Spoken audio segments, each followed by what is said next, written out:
इंतखाबात तो होंगे, कमवट में कुछ भी हो जाए, इंतखाबात होंगे, चीफ जस्टिस ऑफ पाकिस्तान ने वाज़ेह कर दिया है।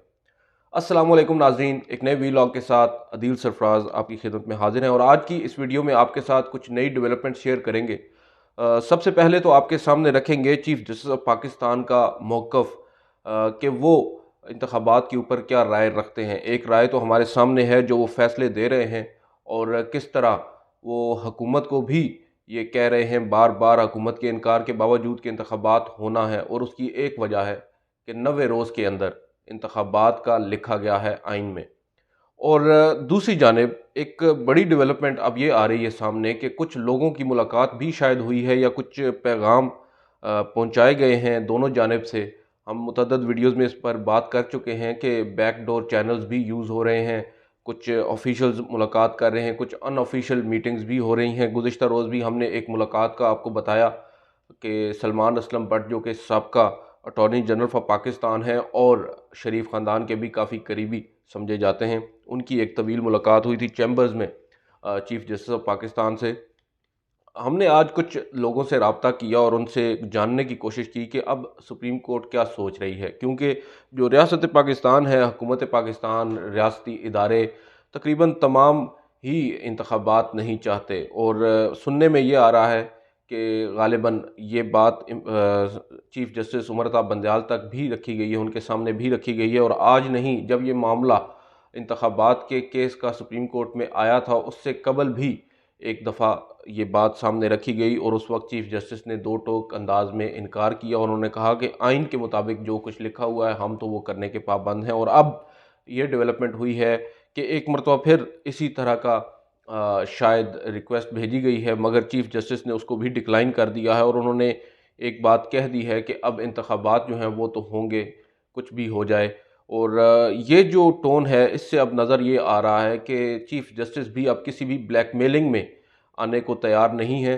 और कुछ लोग मुतअद्दिद वीडियोज़ और इनके भी हवाले देते नज़र आते हैं कि शायद अगर सुप्रीम कोर्ट के फाजिल जजेस ने बात ना मानी तो कुछ भी हो सकता है। मगर शायद जो वीडियोज़ हैं या जो ब्लैकमेलिंग जितने भी टैक्टिक्स हैं, अब चीफ जस्टिस ने उन चीज़ों का भी सामना करने का फ़ैसला किया है। और नज़र यही आ रहा है, जैसा कि उन्होंने जस्टिस मज़ाहिर अली अकबर नकवी के मामले पर दो टोक अंदाज में कहा है कि हम अपने जज के साथ खड़े हैं। और उन्होंने साथ साथ जस्टिस काजी फ़ाइज़ ईसा के ख़िलाफ़ जो रेफरेंस था उसको भी आप कह सकते हैं एक ज़्यादती करार दिया था। बहरहाल ये एक बड़ी डेवलपमेंट है और इससे अब नज़र आता है कि आइंदा ये जो हफ़्ता शुरू होने वाला है इसमें क्या होगा। इसके बाद एक और नई बहस चल रही है और बहस ये है कि सुप्रीम कोर्ट के एक और फाजिल जज ने चीफ जस्टिस ऑफ पाकिस्तान को चैलेंज किया है, उनके फ़ैसले को चैलेंज किया है। और बज़ाहिर चीफ जस्टिस ऑफ पाकिस्तान ने एक जो चाल थी या एक साजिश थी विद इन हाउस, उसको नाकाम भी कर दिया है, डिफ्यूज़ कर दिया है। नाकाम से ज़्यादा मैं ये कहूँगा, जो एक कोशिश की गई थी एक मामले को हाइप क्रिएट करने के लिए, चीफ जस्टिस ने उसको बड़े खूबसूरत अंदाज में डिफ्यूज़ किया। और हमारे बहुत से दोस्त उस बात पर क्रिटिसाइज़ भी कर रहे हैं। ये मामला दरअसल हुआ है 14 तारीख को। 14 तारीख को एक केस की समाअत थी सुप्रीम कोर्ट में। एक बेंच था दो रुकनी, जस्टिस जमाल खान मंदोखेल और जस्टिस हसन नज़र रिजवी पर मुश्तमिल। उस बेंच में एक दरख्वास्त आई, एक आम शहरी, एक साइल, उसकी दरख्वास्त थी। दरअसल वो पहले हाई कोर्ट में गया और उसके बाद वो सुप्रीम कोर्ट में आया। हाई कोर्ट में उसने आइन के आर्टिकल 199 199 के तहत एक दरख्वास्त दायर की, जिस पर उसके खिलाफ फैसला आ गया तो उसने उसके खिलाफ ही हाई कोर्ट में इंट्रा कोर्ट अपील दायर कर दी। और वो भी उस साइल के ख़िलाफ़ फ़ैसला जब आया तो उसने फिर सुप्रीम कोर्ट में एक दरख्वास्त दायर कर दी हाई कोर्ट के फ़ैसलों के ख़िलाफ़। हाई कोर्ट में जब ये मामला सुप्रीम कोर्ट में जब ये मामला दो फाजिल जजेस के सामने आया, जस्टिस जमाल खान और जस्टिस हसन अज़हर रिजवी, तो उस फ़ैसले में उस केस के दौरान जस्टिस जमाल खान मंदोखेल ने एक, आपको याद होगा, 13 तारीख को चीफ जस्टिस की सरबराही में 8 रुकनी लार्जर बेंच ने एक फ़ैसला किया था, जिसमें जो हकूमती बिल था, मुजवज़ा बिल जो था, उसको अदालत ने आप कह सकते हैं मुअत्तल किया था अबूरी तौर पर। एक रिलीफ़ दिया था दरख्वास्त गुज़ारों को और ये कहा था कि उस पर जो वो नाफ़िज़ुल अमल है वो नहीं होगा। उस फैसले की रोशनी में, उसके जवाब में अगर ये कहें तो गलत नहीं होगा, जस्टिस जमाल खान मंदोखेल, हम सबको मालूम है वो चीफ़ जस्टिस के कैंप में नहीं है बल्कि दूसरे कैंप में हैं। उन्होंने ये किया, उन्होंने कहा कि अगर आइन का आर्टिकल है 199 लॉ और हाई कोर्ट की वो जुरिस्डिक्शन आती है, ये मुफाद आमा का ही एक आर्टिकल है। जैसे सुप्रीम कोर्ट में 184(3) के तहत मुफाद आमा के मुकदमात सुने जाते हैं, इसी तरह हाई कोर्ट में 199 के ज़रिए सुने जाते हैं। और 199 में हाई कोर्ट के अंदर इंट्रा कोर्ट अपील का हक है और सुप्रीम कोर्ट में 184 के तहत अपील का हक नहीं है। हाई कोर्ट में जो अपील का हक है वो लॉ, जो आप कह सकते हैं लॉ रिफॉर्म्स ऑर्डिनेंस है 1972 का, एक ऑर्डिनेंस के ज़रिए, एक कानून साजी के ज़रिए, पार्लिमानी कानून साजी के ज़रिए किसी तरमीम किए बगैर उस ऑर्डिनेंस में अपील का हक दिया गया था 199 के जितने भी मुकदमात हैं। और जो सुप्रीम कोर्ट में केस आया जिस पे सुप्रीम कोर्ट ने अब मुअत्तल किया है वो उस कानून साजी को जो पार्लियामेंट ने की है, उसके अंदर भी अपील का हक दिया गया था 184(3) के तहत, और उसको अदालत ने मुअत्तल कर दिया। तो यहाँ पर जस्टिस जमाल खान मंदोखेल ये कहते हैं कि क्या साइल को आर्डीनेंस या पार्लिमानी कानून साजी के ज़रिए अपील का हक दिया जा सकता है। अब देखें, यहाँ पर वो ये साबित करने की कोशिश कर रहे हैं, अपने जो साथी जजेस हैं, जो चीफ जस्टिस हैं और कुल 8 जो जजेस हैं, उनका जो फैसला है उसको चैलेंज कर रहे हैं सुप्रीम कोर्ट में ही बैठकर, और वो ये कह रहे हैं कि आप क्यों कर और कैसे एक हुकूमती या पार्लिमानी जो कानून साजी का अमल है या एक आर्डीनेंस पास किया जाना है या एक बिल पास किया जाना है, आप उसको मुअत्तल कर रहे हैं, क्योंकि इससे कबल भी हाई कोर्ट में अपील का हक इसी तरह एक आर्डीनेंस के ज़रिए या एक सादा कानून साजी के ज़रिए दिया गया है। तो अब सुप्रीम कोर्ट इस मामले में क्यों इंटरवीन कर रही है? लुब्बे लुबाब तमाम तर बात का ये है। और ये आपको इसकी टाइमिंग बड़ी दिलचस्प है। आप देखें, 14 अप्रैल 1972 को ये बिल पास हुआ था हाई कोर्ट के हवाले से, और 14 अप्रैल 2023 को जस्टिस जमाल खान मंदोखेल ने, खैर ये एक कोइंसिडेंस है, लेकिन जो इम्पोर्टेंट चीज़ है वो ये है कि 13 अप्रैल को एक सुप्रीम कोर्ट के लार्जर बेंच ने फैसला दिया, और 14 अप्रैल को सुप्रीम कोर्ट का एक डिवीजन बेंच है, उसका एक सिंगल जज है, वो उसके ऊपर सवाल उठा रहा है ओपन कोर्ट में बैठ के। और उसका आगे से उनको जवाब ये मिला, जब उन्होंने अपना ऑर्डर लिखाया, उन्होंने ये कहा कि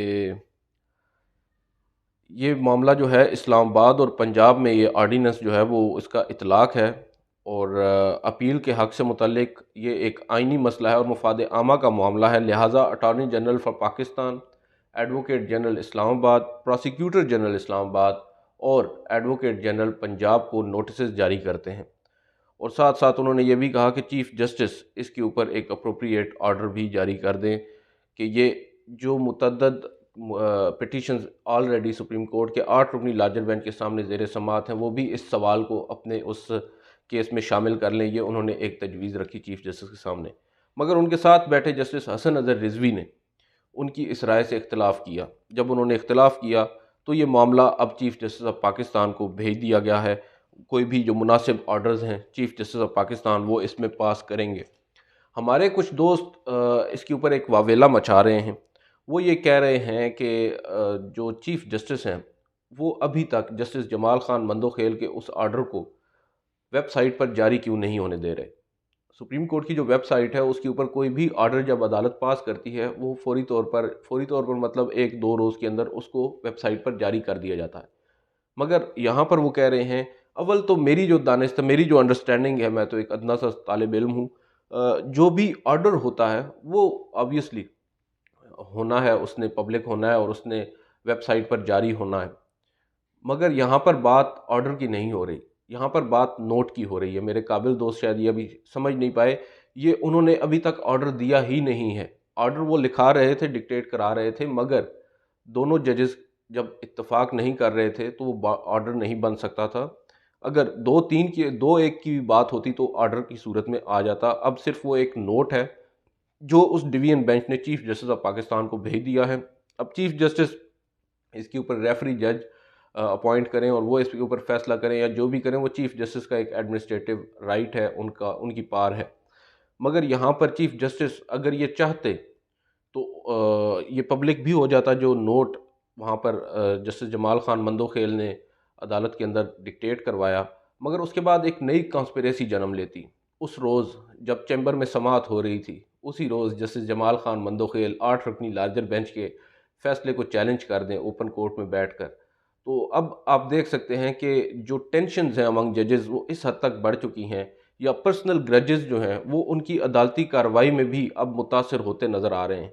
और यहाँ पर जो जस्टिस जमाल खान मंदोखेल हैं, बदकिस्मती के साथ उनका किरदार जो है वो इतना मुनासिब मुझे तो कम से कम नहीं लग रहा कि आप एक फाजिल जज हैं। आपको अगर कोई अव्वल तो आपने ऑर्डर पास करना है तो अपने साथ बैठे जज के साथ मुशावरत तो करें, वो आपकी राय से इत्तेफाक भी करते हैं या नहीं। जब आप ऑर्डर डिक्टेट कर रहे हैं, साथ बैठे बैठे जज आपसे कह रहे हैं कि मैं आपकी राय से इत्तेफाक नहीं करता, और ये एक डिवीजन बेंच है और यहाँ पर चीफ जस्टिस जो है वो कामयाब हैं इस तरह के उन्होंने अब जो बेंचेस की तश्कील की है।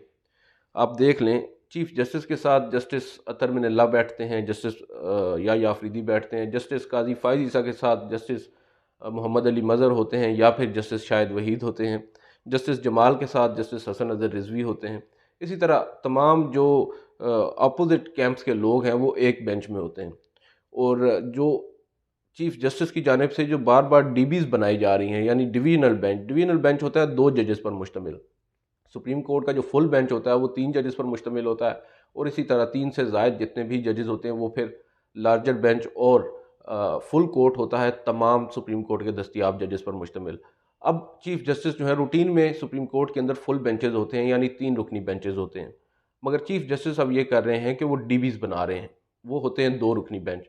अब इसके अंदर जो ये नंबर है ये इवन नंबर होने की वजह से इसमें फ़ैसला जो है वो, अगर एक जज कोई ऑर्डर पास करना चाहता है और जो मौजूदा सिनेरियो है, एक पॉलिटिक्स चल रही है, जैसे जस्टिस जमाल खान मंदोखेल ने कोशिश की है मगर साथ बैठे जस्टिस हसन अज़हर रिजवी ने उसको फौरी तौर पर नाकाम कर दिया। अगर यही ऑर्डर 2-1 से आ चुका होता तो फिर वेबसाइट पर जारी भी होता और उसके ऊपर चर्चा भी हो रही होती, और उसके ऊपर फिर नोट दर नोट दर नोट वो सिलसिला भी शुरू होता। मगर यहाँ पर मुझे ये लगता है चीफ जस्टिस ने बड़ी समझदारी से काम लिया है, और अपने साथी जजेस को कंट्रोल में रखने के लिए उन्होंने एक मुस्बत हिकमत अमली अपनाई है। गो कि अफसोसनाक सूरत हाल है, ऐसा होना नहीं चाहिए। तमाम जजेस आज़ाद राय रखने वाले लोग होते हैं और इक्वल्स होते हैं जो जजेस होते हैं, चीफ जस्टिस खुद कहते हैं। और इसमें जो अब पॉलिटिक्स हो रही है, जस्टिस काजी फायज ईसा को आप देख लें, जस्टिस मंसूर अली शाह को देख लें, गो कि वो बड़े काबिल लोग हैं, इंडिपेंडेंट माइंड्स के लोग हैं। चीफ जस्टिस खुद बड़े काबिल हैं, जस्टिस मुनीब अख्तर, जस्टिस एजाजुल हसन। मसला बस ये हो गया है कि नज़रियाती इख्तलाफात हैं और वो उनके फ़ैसलों पे उनकी झलक नज़र आ रही है, और उसका नुकसान ऑब्वियसली पाकिस्तान को हो रहा है, रियासत को हो रहा है। अब सुनने में ये आ रहा है कि चीफ जस्टिस कोशिश कर रहे हैं रिकन्सिलिएशन की अमंग जजेस। एक दफ़ा उन्होंने कोशिश की भी 2 रोज़ कबल, मगर वो कामयाब नहीं हुई, बल्कि उसमें मज़ीद तलखियाँ बढ़ीं, जैसा कि हमने आपको रिपोर्ट भी किया था। कुछ तकरार की बातें भी हुई थी, मगर अब फिर बज़ाहिर नज़र ये आ रहा है कि चीफ जस्टिस कोशिश कर रहे हैं, और हम उम्मीद करते हैं कि हालात जल्द ही बेहतर हों, ताकि ये जो बहस है इख्तिलाफ़ात की, ये दम तोड़ जाए। आज की इस वीडियो से इतना ही, इजाज़त दीजिए, अल्लाह हाफ़िज़।